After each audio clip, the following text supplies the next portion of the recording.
Assalamualaikum warahmatullahi wabarakatuh.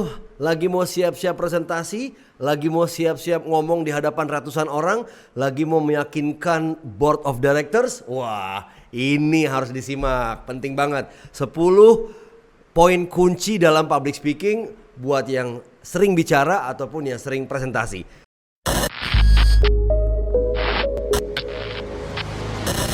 Hari ini kita akan membahas ada 10 poin penting yang harus diprioritaskan sebelum kita melakukan presentasi atau sebelum kita berbicara gitu ya. Ada 10 poin penting yang saya ini mau bagiin dalam berbicara. Kita nih dalam konteks mau melakukan presentasi lah. Ambillah salah satu contoh seperti itu.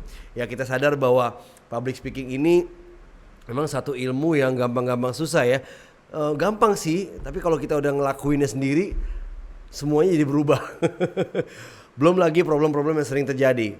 Udah disiapin segala sesuatunya, ada 2 kali 24 jam latihan, tapi tiba-tiba begitu sampai di panggung untuk menyampaikan presentasi, blar, hilang semua. Nah, ya paling tidak kita harus menguasai hal-hal penting ya, hal-hal yang menjadi kunci. Inilah ya 10 key points of public speaking. Pertama adalah ketika kita mau presentasi, kita harus fokus pada audiens. Apa sih tujuan kita mau presentasi? Bukan cuma keren-kerenan, bukan cuma menyampaikan ide atau pepesan kosong aja, tapi kita ingin membuat audiens mendapatkan sesuatu yang lebih baik gitu ya. Tergantung tujuannya, purpose-nya apa. Kalau tujuan utamanya melakukan bisnis selling atau berjualan, ya tujuannya adalah supaya ide kita bisa dibeli oleh calon investor, oleh calon klien, calon customers dan sebagainya. Ya, kalau itu adalah sejumlah orang yang ingin kita beritahukan sebuah ilmu, ya harapannya mereka bisa memahami ilmu yang kita berikan dan mereka mengamalkannya itu. Ya, jadi apapun yang kita lakukan dalam presentasi atau berbicara, kita harus fokus kepada audiens. Ya, bukan serta-merta kita pengen ngomong gitu aja. Sini, gue pengen ngomong. Nggak ada kepentingannya omongan kita dengan audiens. Nah, ini berbahaya. Ya, kalau mindsetnya udah keakuannya tinggi, aku, gue. Nah, ini berbahaya. Jadi whatever you wanna say, focus on the audience. Apa sih yang difokusin pada audience? Nah, nanti kita bahas sama-sama di poin berikutnya. Nah, yang kedua adalah kita diharapkan ketika kita membuat presentasi, slide-nya itu tidak berlebihan atau no excess text. Karena apa? Kita sudah tahu bahwa otak manusia itu mentransfer setiap kata yang mereka lihat di layar, di screen dengan gambar. Salah satu contohnya adalah gajah. Nah, kalau teman-teman saya bilang gajah, pasti visualnya di otaknya gajah, betul nggak sih? Gajah naik sepeda. Nah, teman-teman pasti ngebayangnya gajah dan sepeda, betul nggak sih? Gajah naik sepeda muter-muter di keliling taman dan dikejar-kejar sama polisi. Waduh, itu visual semua. Nah, ketika kita menaruh atau meletakkan berbagai tulisan-tulisan yang jumlahnya di luar batas, nah ini berbahaya buat orang. Kenapa? Karena otak manusia itu hanya bisa mentransfer menjadi gambar paling tidak maksimal 40 kata. Jadi nggak lebih dari itu. Kalau bisa lebih sedikit lebih bagus.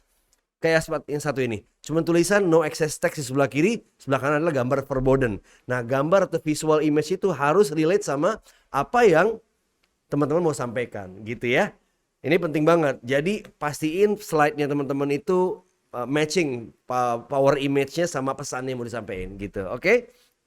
Nah, ini nih yang tadi saya bilang, focus on the audience and focus also on what the audience would think, would feel, would do.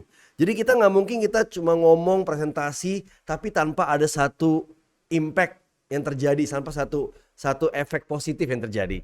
Kalau teman-teman lagi jualan sebuah produk, tentunya teman-teman harus mikirin nanti gimana ya calon pembeli produk saya, apa yang akan mereka pikirkan, think, apa yang akan mereka rasakan, feel, apa yang akan mereka lakukan. Nah, ini semua harus ada relevansinya.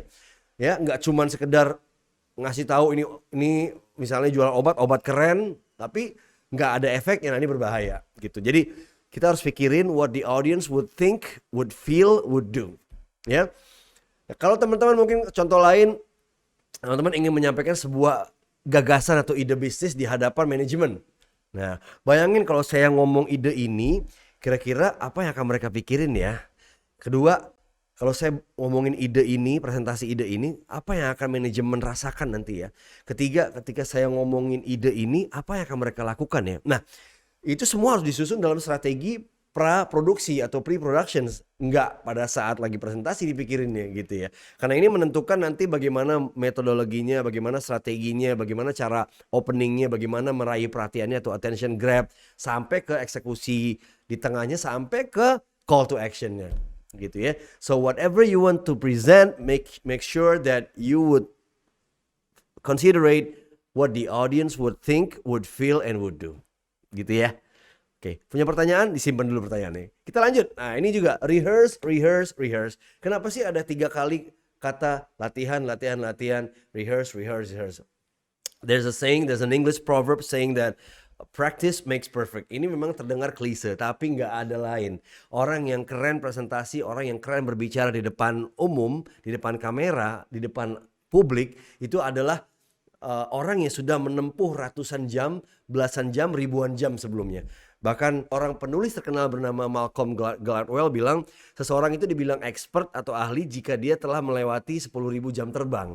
So teman-teman baru nyoba 5, 10, 20 jam terbang dan ingin menjadi presenter yang handal, ngimpi aja dulu. Nggak mungkin. Kita harus melewati proses persiapan tersebut. Kita harus capek banget, kita harus bener-bener berat banget mempersiapkannya. Nggak ada kenyamanan yang lahir dari kenyamanan.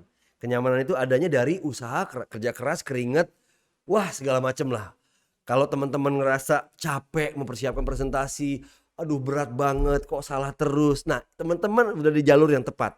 Tapi kalau semuanya serba lancar, nah ini berbahaya gitu ya. Contoh, pembalap Formula One nggak mungkin dia nggak nabrak. Sudah pasti berbagai tikungan pasti dia sering nabrak. Sampai akhirnya menjadi juara. Nah, dengan kelihayan dia itu, dia belajar dari pengalamannya, belajar dari kesalahannya. Tikungan ini, cornering ini nggak nabrak, corner ini nggak nabrak, kecepatan berapa sih, bagaimana kecepatan mata angin. Nah itu kan kedetilan. Nah seorang yang ahli itu pasti sudah melalui banyak sekali jam terbang dan latihan. Nah pertanyaannya adalah, apakah teman-teman sudah sering berlatih atau tembak di tempat? Hari Rabu disuruh presentasi, Kamis langsung present. Waduh, ya selain nasib, saya nggak bisa kasih saran apa-apa. Karena biasanya orang-orang yang handal berbicara itu adalah orang-orang yang punya pengalaman yang tinggi. So the key is rehearse, rehearse, rehearse. Kak, kalau misalnya cuma punya waktu pendek dalam mempersiapkan, saya cuma punya waktu 30 jam. Ya, pastikan 30 jam persiapan itu adalah 30 jam terbaik dan sudah maksimal. Tinggal teman-teman mengatur ya segala sesuatunya dengan baik. Ada seorang expert bernama Nancy Duarte yang bilang bahwa untuk meng-create atau mempresentasikan 30 slide kita menghabiskan 90 jam. Di mana di dalamnya ada proses thinking, ada proses sketching, ada proses trimming, ya, ada proses editing, ada proses rehearsing sampai ke berbagai hal. Ya memang, tapi kan nggak selamanya kita secapek itu gitu loh. Kalau kita sudah terbiasa capek, kesananya kita akan lebih santai. Nah masalahnya adalah orang-orang kita itu pengen cepat sukses tapi nggak mau capek. Nah ini sebuah mindset yang salah ya, nggak boleh. Jadi indikator keberhasilan seseorang itu adalah ketika dia sering gagal dan ketika dia capek dan berdarah-darah. Kalau udah ngerasa berdarah-darah, banyak salah, nah itu ciri-ciri orang akan berhasil. Trust me, ini pengalaman saya pribadi gitu ya. And don't forget, never be lazy to rehearse. Harus latihan.